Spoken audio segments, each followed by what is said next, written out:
Welcome back. The southern border essentially is closed. It's at its most secure point right now in 40 years. According to our next guest, illegal aliens are now cleverly shifting north to the U.S.-Canadian border, which is the largest land border in the world. Joining us now for more, Boston Herald columnist Kristin Tate and senior advisor for U.S. Customs and Border Protection, Ron Vitello. It's great to see you both. Kristin, you wrote a piece in the Boston Herald about this. Massachusetts, 2,000 miles from the southern border, but just 200 miles from the northern border with Canada. And Boston has become like the premier sanctuary city in America. How big a problem could the northern border become? It could potentially become a massive problem. For decades, voters up here in New England have felt very insulated from the crisis down at the U.S.-Mexico border. But as you mentioned, now that that border is essentially sealed, some migrants, an increasing number of migrants, are catching on and coming in through Canada. The U.S.-Canada border, it's massive, the largest land border in the world, and many parts of it are remote and completely undefended. I know firsthand, my family owns some properties up in northern New Hampshire, just across the border from Canada. There is no one there. It is just totally remote. And last year, we saw an explosion of illegal immigrants coming through Canada into the United States illegally. Many of these illegal aliens, as I reported in the Boston Herald, are bringing fentanyl. Others are bringing weapons. Last year alone, Rob, people from 85 countries flew to Canada to enter the United States illegally. This includes people from China, El Salvador, Iraq. The list goes on.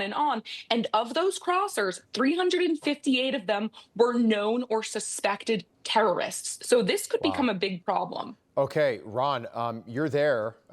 So we know this is a massive border.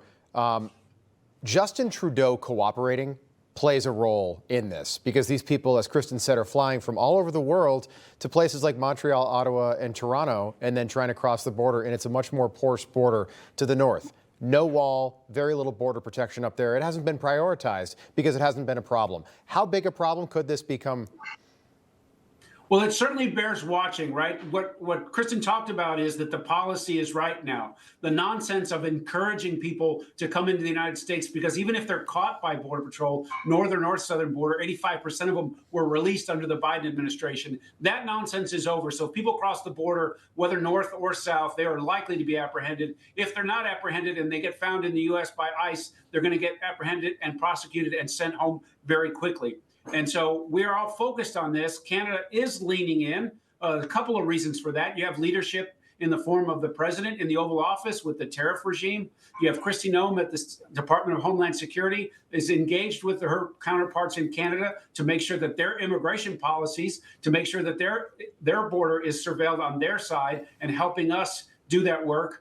And then Kristin also talked about the people who live on the northern border. The people who live on the northern border will not allow thousands of people to stream across the border because it'll ruin their farms, it'll ruin their livelihood, it'll ruin their towns. Right. And so we have some advantages up north that we don't have down south, but it bears watching. So intelligence is important, and then allies in the region are important because we can help Canada with their immigration policy, who they allow to fly in, so to keep them from walking across the border, et cetera. So it's not a zero-sum game as it relates to the threat. It does bear watching. Kristin, is this a more New England problem because there are so many sanctuary cities and states so close to the border in New York and New England?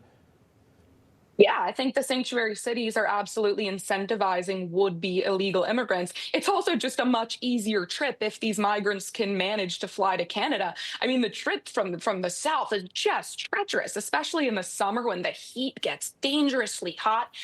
You fly into Montreal, it is a short drive down to the United States. Again, very remote. There are coyotes and human smugglers on TikTok advertising their services as human smugglers for $5,000. It just includes a little car ride and then a short walk through the woods when you get across to the other side. And then you can make it to Boston, a self-described sanctuary city. Right. I have no idea why these loons running Boston would want more illegal migrants when we are already dealing with overwhelmed hospitals, overwhelmed schools with non-English speakers. The crime is out of control. We've talked about crime in Boston from illegal immigrants on this show several times before. Yeah. So yes, the sanctuary cities are absolutely driving the problem. And Michelle Wu, my goodness. And she'll get reelected there. Just I have like 10 seconds, Ron. I'm sorry to do this to you. How are these Iranians getting here from Iran? 8,000 miles away, minimum 2 flights. Who's paying? How do they do that?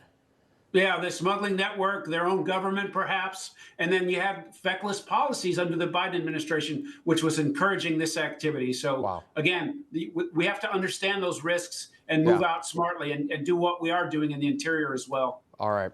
Great to have you both on. Kristin Tate, Ron Vitello, thank you so much. Appreciate it. All right. Thanks. Finity Files is next. Brand new Finity Files. Stick with us. You don't want to miss it. Stay, play.